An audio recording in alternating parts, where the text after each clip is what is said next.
Hey everyone, I'm Charting Man Dan with the Chart Guys, trader and technical analyst. We're going to check in on a bunch of sectors here as the broader market starts the week off strong, and we're looking back at all-time highs pretty quickly here. A couple key levels short term in some of our major sectors. I'll go over a couple trades that I took today, and we'll see where we stand.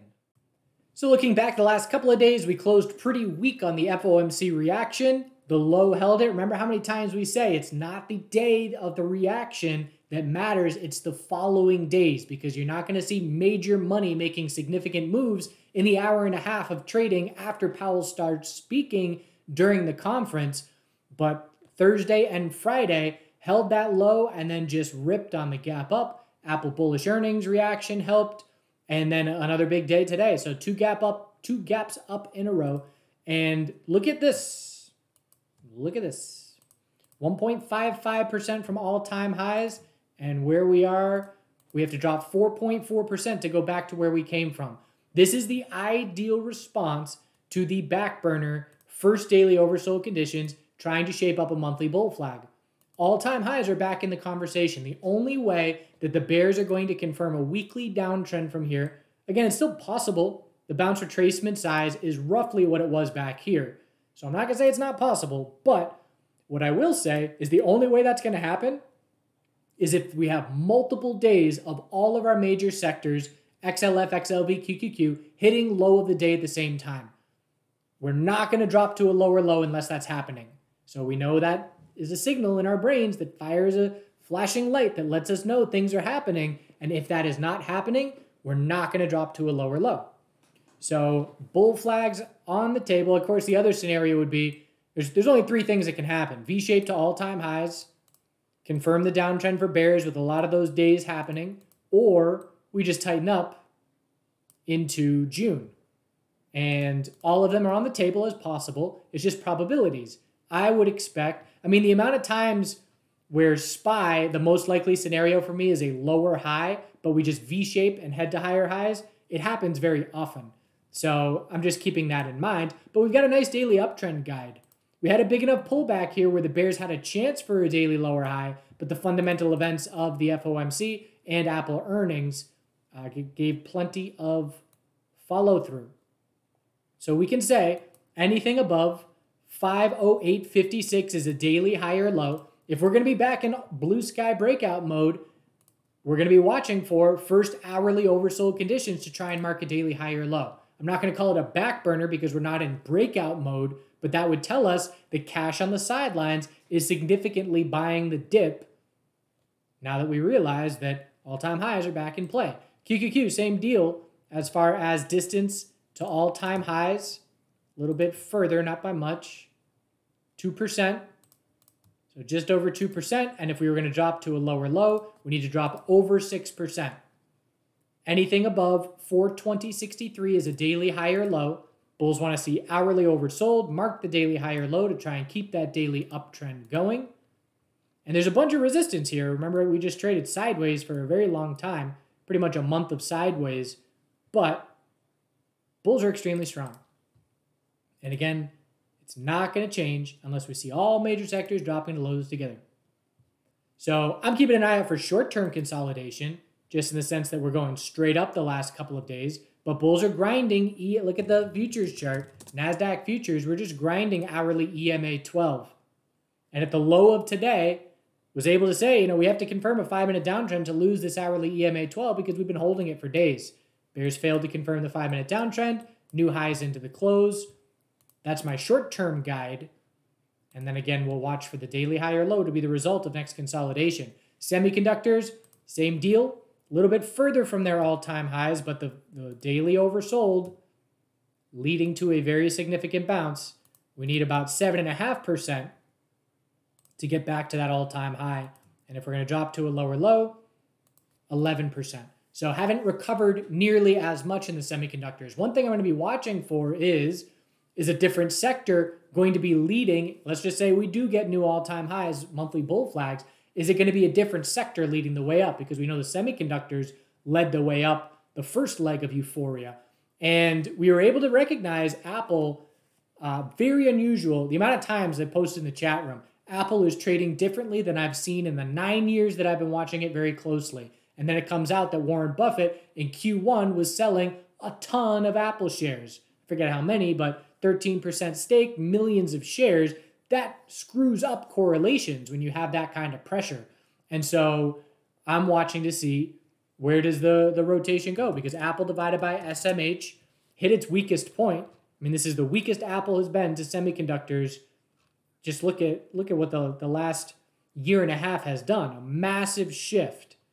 And so watching what's next. Could be SMH again, but I'm open to other things as well. SMH can easily tighten up on the weekly time frame into June as well. Tesla. So here's one of my trade attempts, looking for the daily high or low, and pretty much a double top the high of the last 2 days. And so we opened right under resistance, and I saw relative strength to the NASDAQ first thing.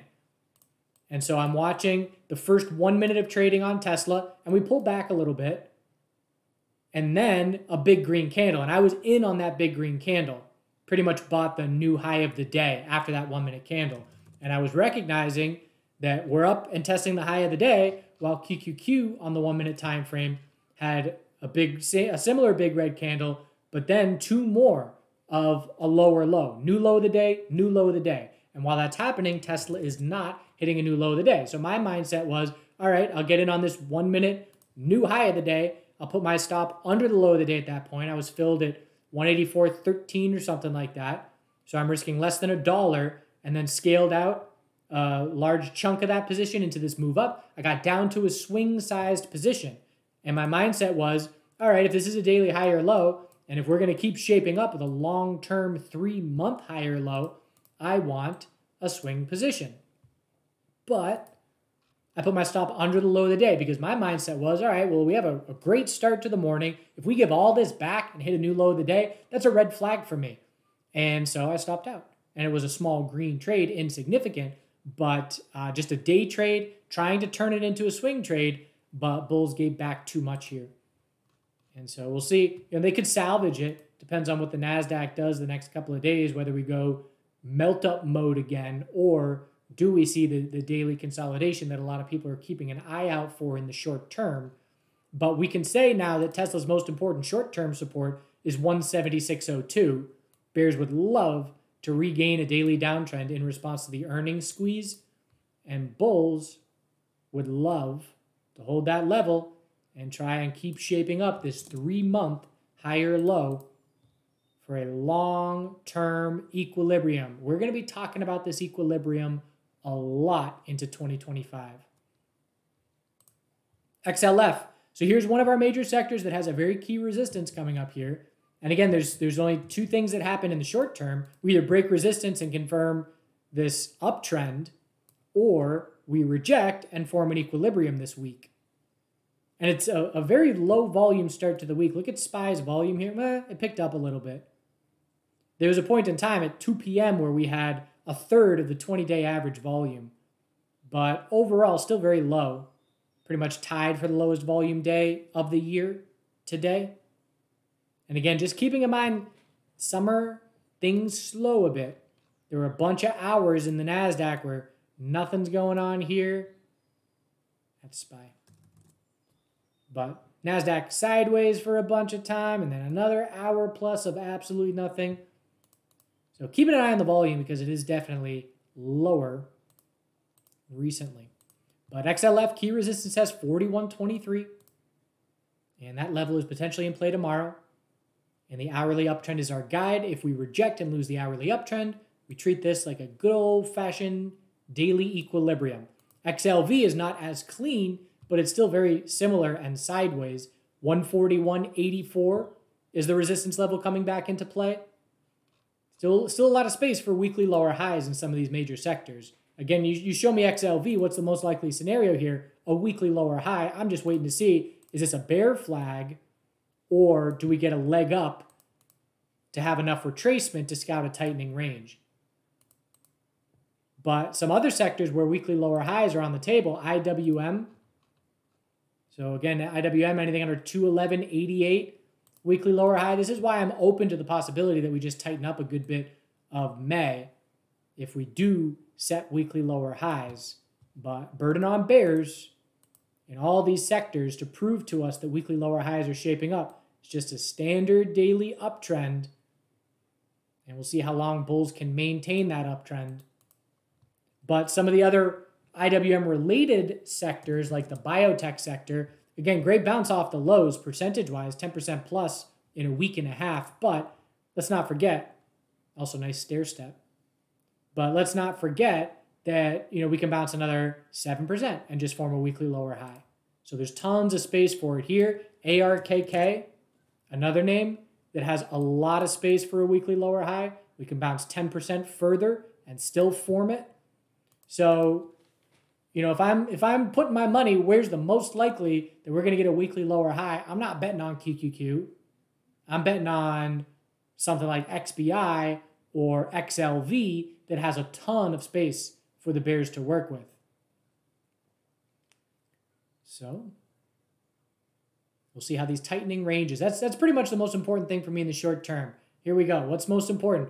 QQQ, what does next daily consolidation look like? What's the response to the next time we see hourly oversold conditions? Does it mark a daily high or low into daily uptrend continuation or not? That's a big bit of information that we're going to get. How does XLF and XLV break their sideways ranges? Do we reject from resistance tomorrow and continue tightening up into the end of the week? Or can bulls get the break? Ideal scenario for broader market bulls showing healthy rotation would be QQQ daily consolidation to look for a higher low, XLV, XLF break resistance to show that swapping action.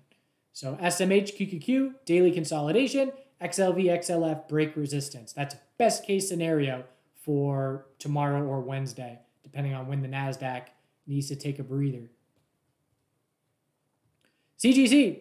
So here was another trade that I took, and we had a 2-minute little, pretty much I was watching the bear break of the low of the day with no follow through. I headed into this week saying, all right, I'm looking for these cannabis stocks to try and set daily higher lows. So I'm going to make an attempt at it. And we did double top to the penny, but bear break with no follow through. So I saw this bounce. I said, all right, that's a big enough bounce. I'm looking for the higher low and made an entry, exit partial, stop under the low of the day, break even. And looked good. Oh, great. Let's get this daily bounce going. I passed up a day maker. The position I left open was up a day maker right there. I wanted the swing trade for the daily higher low, but we rolled over. I stopped out break even. And part of that is a headline. The director of the DEA did not sign off on rescheduling, blah, blah, blah. I don't care about headlines at all at this point in this sector. It's all price action. And so the fact that we've lost $10 support is a win for the bears. We're looking down at support of 8.10. There's tons of space for a daily lower high to be the most likely result of the next bounce whenever that happens. But until then, it's just an hourly downtrend. There's no fake outs here. It's just been hourly lower highs and lower lows for the last 3 days. And where we stand right now, we got a lot of space to bounce and form yet another hourly lower high. MSOS, we were watching how is this sideways range going to break. We had multiple holds of support and resistance. Bears win at the end of the day with the help of that headline spooking some people. And so we closed at the low of the day. And just a lack of liquidity. Look at Trulieve dumping at the end of the day here. 5-minute time frame, just free fall. There's a solid, what's that, a 5% bounce in 10 or 5% drop in 10 minutes as everybody's bailing. So sideways ranges, breaking bear, and now we're still going to look for tightening daily ranges eventually. But again, the red flag was given on Wednesday. I exited. I was sizing down into bounces, exiting core positions, and at this point, broader market extremely strong these last 3 days, yet here we are giving back the majority of this move. And so again, I'm just sticking with price action. I know a lot of you are going to be following the headlines a lot closer than me, but I'm done with the headlines for now. And that was essentially a little climax in the short term after last week, and now just letting the dust settle and holding my cash, not giving this back, and we'll see how it shakes out from here.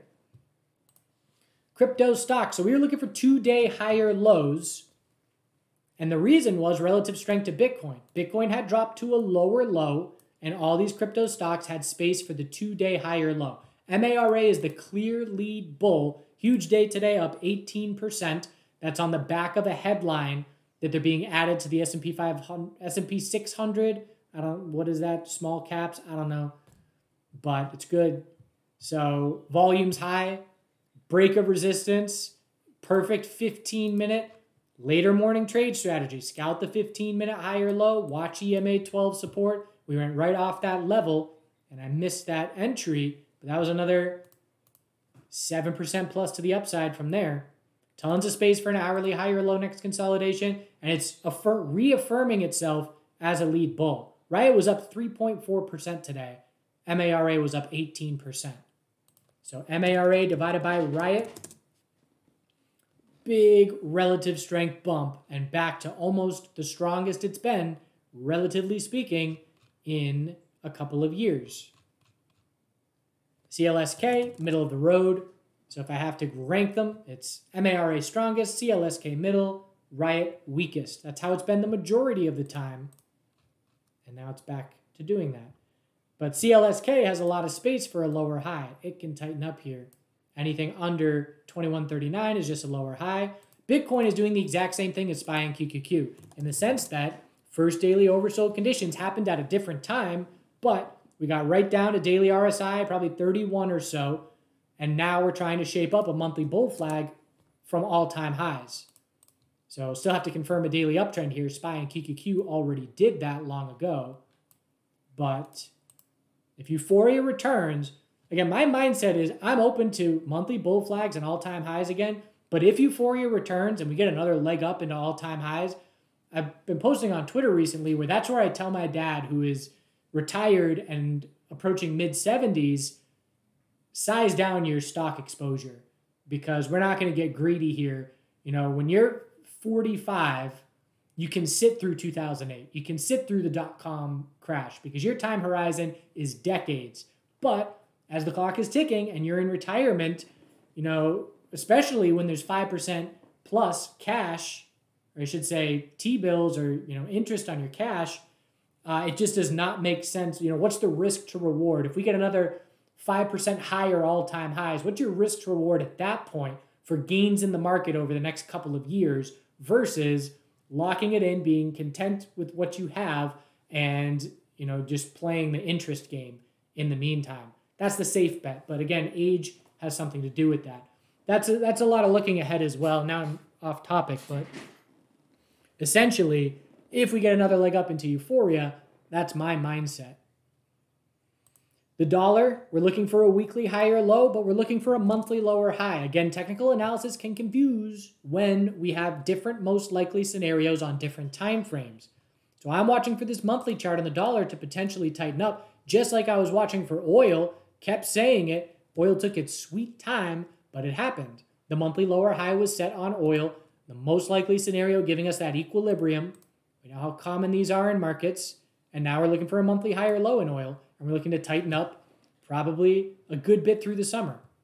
So anything over 67.71 will be a monthly higher low, and then we'll take it from there. But can DXY do the same thing with a monthly lower high is the question. The metal bulls sure hope so. They had some nice falling wedges. Joey was talking about that on his Twitter and on his streams recently. So the way I've been playing this is I exited some metal exposure when we lost daily EMA 12 after holding it for so long, and I added silver back to end last week like a gorilla. Added silver back on the weekly EMA 12. So I exit some when we lose daily EMA 12, and then I re-enter at weekly EMA 12, and timing was right on point there. And we'll see, I mean, the falling wedge here has already broken bull. Is this the weekly higher low being set? Sure looks like it. I need to re-enter my silver. We're pretty much back to where I exited. It's not going to be not much is going to change here, but daily downtrend without much follow through. Weekly looks just fine. Again, coming off an all-time high, if your consolidation, whether it's weekly or monthly, looks like this, bears don't prove a thing.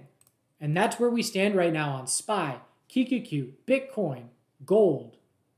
So bears have to show us something different, something new, something that makes us say, wow, bears are really strong, because if they don't, this is just very healthy longer-term consolidation. It takes a while when it's on the monthly chart, but bulls are still not worried about a thing right now.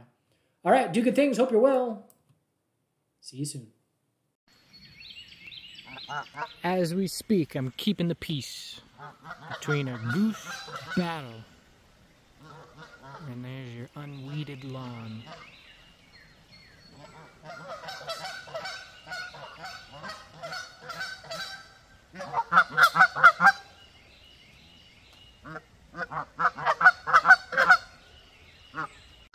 Alright, you guys, you get this pond.